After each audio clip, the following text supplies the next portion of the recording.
What if the pattern causing the greatest difficulty in your life is not the one you can already see? What if the real issue is operating beneath the surface, in the parts of yourself you deny or reject?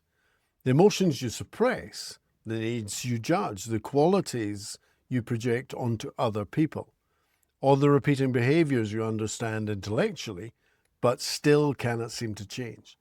This is the territory of shadow.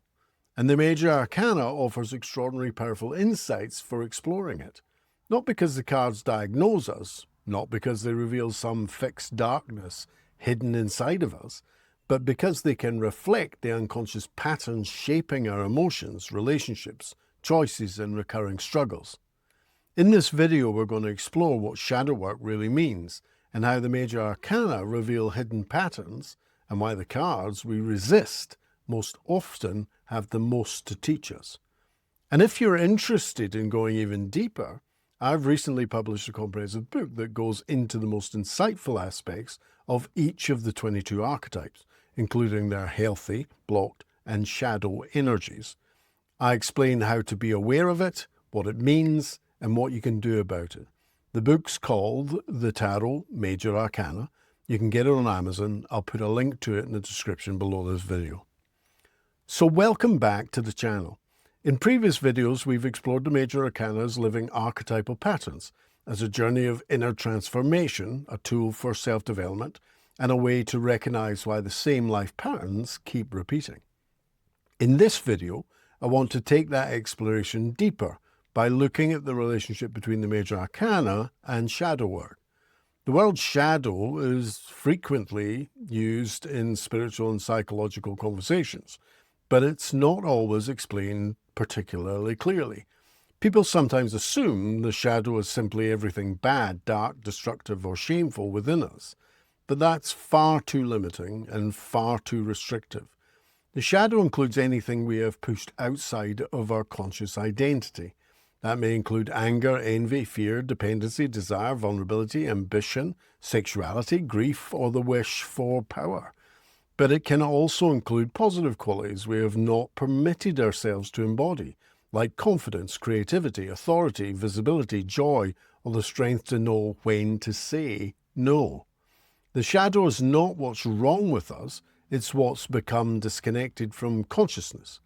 And just because it's disconnected doesn't mean it disappears. It continues to influence us from beneath the surface. Shadow work is the process of becoming more conscious of the parts of ourselves we've rejected, hidden, disowned, or learned not to recognize. This doesn't mean indulging every impulse. It doesn't mean excusing harmful behavior. And it certainly doesn't mean turning every struggle into some sort of existential crisis. It means becoming willing to see more of the truth about ourselves. Very often, the shadow develops because certain parts of us were once experienced as unacceptable, unsafe, or incompatible with belonging. A child may learn that anger leads to rejection, or that vulnerability is weakness, or that success attracts criticism and authority is dangerous. If you've learned that love and acceptance have to be earned through self-sacrifice or performance, then you adapt. You try to create an acceptable identity. Perhaps you've learned to be calm, accommodating, strong, or agreeable, whilst excluding, avoiding, or suppressing energy like anger, need, fear, or ambition. The desire to belong and feel safe, yet seen, remains. But because these parts are no longer consciously owned, they begin to emerge indirectly through projection, compulsion, resentment, emotional overreaction, or self-sabotage, or that strange feeling that life keeps placing you in the same situations. Shadow work begins when you stop asking only, why is this happening? And you begin asking, what is this revealing? The Major Arcana are particularly useful for shadow work because every card represents an archetypal capacity, a form of human energy, a function of consciousness, a way of relating to life. But each archetype can be lived in more than one way. It can be integrated, it can be blocked, it can become shadowed and distorted. This distinction matters. The Emperor, for example, is not inherently controlling, At its healthiest, the Emperor represents structure, stability, boundary, responsibility, and grounded authority. But when the energy is blocked, a person may struggle to say no, maintain boundaries, make decisions, or hold their position. When it becomes shadowed, it may appear as rigidity, domination, harsh control, or constant conflict with authority. The archetype itself is not the problem. The problem is the person's relationship with that archetypal energy. The same is true of every major arcana. The Empress can become nourishment or engulfment. The Magician can become agency or manipulation. The High Priestess can become intuition or hidden withdrawal. Strength can become emotional regulation or suppression. This is what makes the cards so valuable. They allow us to ask not only which archetype is active, but how that energy is functioning. One of the clearest ways the shadow reveals itself is through projection. Projection occurs when we encounter a quality in another person that carries an emotional charge that's far greater than the immediate situation appears to justify or warrant. We may become fascinated by someone, intimidated by them, obsessed with them, deeply irritated, morally outraged, or unusually submissive to them. Sometimes the reaction is entirely understandable and grounded in whatever the other person is doing, but sometimes the emotional intensity also points towards something within us that has not yet been recognized. Someone who has disowned their own authority may be intensely attracted to powerful people or continually threatened by them. Someone who has disowned vulnerability may judge emotional people as weak. Someone who has suppressed ambition may resent anyone who becomes visible or successful. Someone who cannot consciously own their anger may repeatedly experience other people as aggressive. The cards can help us explore this without turning it into blame. The question is not, did I create everything this person did? The question is, what does my reaction reveal about my own inner pattern? A blocked emperor may project authority onto others. A shadow lover's pair may idealize a partner and confuse projection with love. A blocked magician may become fascinated by persuasive, charismatic, or manipulative personalities. A blocked sun may resent people who confidently occupy space. The emotional charge becomes a doorway into greater self-awareness, not a verdict. Although every major arcana card has a shadow expression, certain cards are especially useful when exploring unconscious material. The Devil is perhaps the card most immediately associated with shadow. It reveals attachment, shame, compulsion, dependency, and false bondage. It points towards the places where we say, I know this harms me, but I cannot seem to stop it. The Devil doesn't condemn desire. It reveals where desire has become fused with shame, identity, fear, or compulsion. Its central question is, what am I still giving my power to? The Moon reveals projection, uncertainty, fear, fantasy, and unconscious emotional material. It appears when perception is being influenced by what has not yet become clear.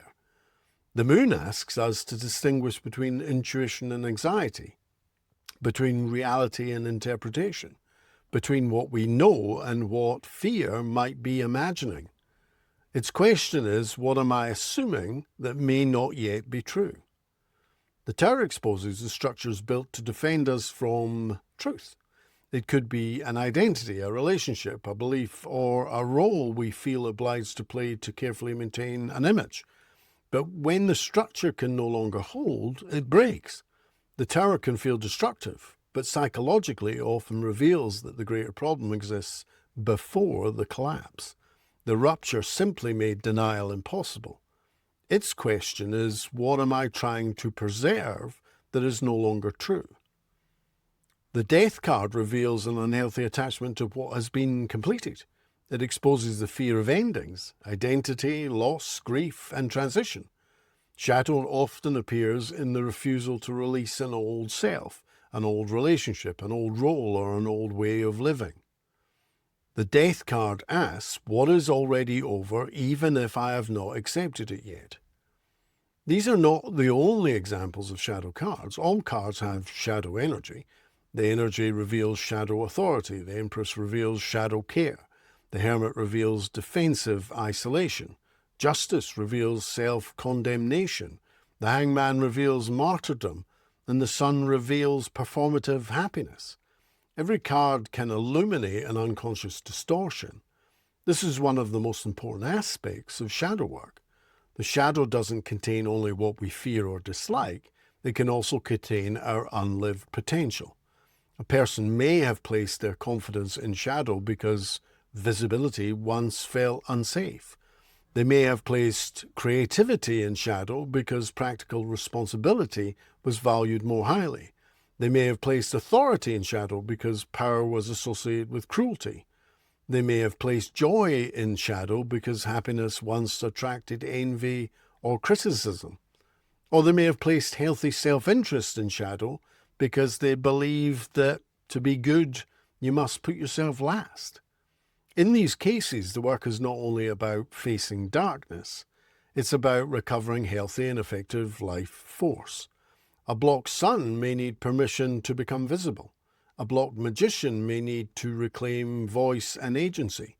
A blocked emperor may need to develop boundaries and authority. A blocked empress may need care, rather than endlessly providing it to others. Sometimes the card that irritates, intimidates, or fascinates us is carrying a quality we've not yet allowed ourselves to embody. This is why shadow integration can feel liberating. We're not merely removing problems, we're recovering missing parts of ourselves. Shadow rarely announces itself clearly. It usually appears indirectly. It may appear as a disproportionate emotional reaction. A person makes a small comment, but the response is enormous. It may appear through repetition. The same relationship dynamic returns with different people. It may appear through contradiction. A person says they value freedom, but continue to give away choice. It may appear through moral intensity. The behavior we condemn most strongly in others may sometimes contain a quality we fear or deny within ourselves. The Major Arcana provide a symbolic way of slowing the pattern down to help us ask which archetypal energy is absent, which is excessive, which has been distorted, and which is trying to return to consciousness in my life. You don't need to use tarot predictively to engage in meaningful shadow work. You can use a single card as a structured mirror. For example, you might choose an archetype that feels relevant and ask, what is the healthy expression of this card? Where is that quality present in my life? Where is it missing? Where do I resist it? How might I express it indirectly or defensively? Where do I encounter it repeatedly through other people? What do I fear would happen if I embodied it more fully? What would integration look like? Let's suppose you're working with the Emperor. You might ask, where do I need to be stronger? And where do I need stronger boundaries? Where do I become controlling when I feel unsafe? What is my relationship with responsibility? How do I respond to authority? Do I confuse firmness with cruelty? Do I avoid leadership because I fear becoming domineering? The card becomes a doorway into a more nuanced conversation. Or suppose you're working with the Moon archetype. You might ask, what am I imagining? What do I actually know? Where is old fear shaping present perception?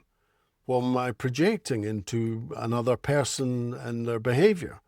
What uncertainty I'm trying to escape through premature certainty? These questions make tarot practical. The cards don't tell you who you are. They help you investigate how you are organizing your experiences. Now, as a word of warning, shadow work must be approached with care, because it can easily become another form of self-attack. A person uncovers a controlling pattern and decides that they're in some way flawed. They recognize dependency and become ashamed of needing others. They notice envy and judge themselves as spiritually deficient. But shame rarely produces integration. It usually drives the material deeper underground. The purpose of shadow work is not to prove that we are secretly bad. It's to become more honest, responsible, and whole. We can recognize, yes, I sometimes manipulate when I feel powerless. Yes, I withdraw rather than risk rejection. Yes, I overgive and then resent people for not showing enough appreciation. Yes, I cling to situations that have ended. Yes, I use positivity to avoid pain. And it's that awareness that then allows us to ask better questions. What is this behavior trying to protect? What capacity is missing? What wound or fear is underneath it? What healthy expression of this archetype could replace the distortion? This is accountability without condemnation, and is far more transformational than self-deprecation or shame could ever be. Allowing an awareness of shadow is only the beginning. The deeper aim is integration. Integration means developing a conscious relationship with the energy that's being rejected or distorted. It means transforming control into grounded authority, dependency into conscious relationship, suppression into emotional regulation, manipulation into clear influence, or compulsion into choice. Shadow integration doesn't erase the archetype, it restores its healthy function. This is one of the reasons that the Major Arcana are so useful. Each card not only shows the distortion, it also shows the potentially hidden material within it. The Shadow Emperor points towards healthy authority. The Shadow Lovers point towards conscious choice and intimacy. The Shadow Devil points towards freedom through honest recognition. The Shadow Tower points towards truth and liberation from false structure. The difficult pattern contains the direction of its own development. One very useful reflection is to notice which Major Arcana cards you dislike, fear, dismiss, or feel uncomfortable around. Why that card? What does it represent to you? What life experiences become associated with it? Do you fear the Emperor because authority is felt oppressive? Do you dislike the Empress because receptivity feels passive or unsafe? Do you feel the Devil because desire, dependency, or shame feel difficult to face? The card you resist is not automatically your shadow, but resistance can be meaningful. It may reveal where an archetypal energy has become associated with a negative emotional state. And sometimes the very quality we reject is the one we most need to reclaim in a healthier form. The Major Arcana reveal far more than surface meanings. They offer a symbolic language for the parts of human experience that are often difficult to see directly. And it's these unconscious structures that can be shaping how we choose to live. Shadow work through the Major Arcana is not about finding darkness for its own sake. It's about becoming less divided, more honest, more conscious, and more able to live the full range of our human potential without being unconsciously controlled by what we refuse to recognize. The cards don't create the shadow, they illuminate it. And what is illuminated can begin to be understood, and what is understood can begin to be related to differently. And what is consciously integrated no longer needs to rule us from beneath the surface. If this deeper approach to tarot archetypes and shadow work resonates with you, do like this video and subscribe to the channel, because in the next videos we'll continue exploring how the Major Arcana reveal the deeper patterns shaping our relationships, identity, struggles, and transformation.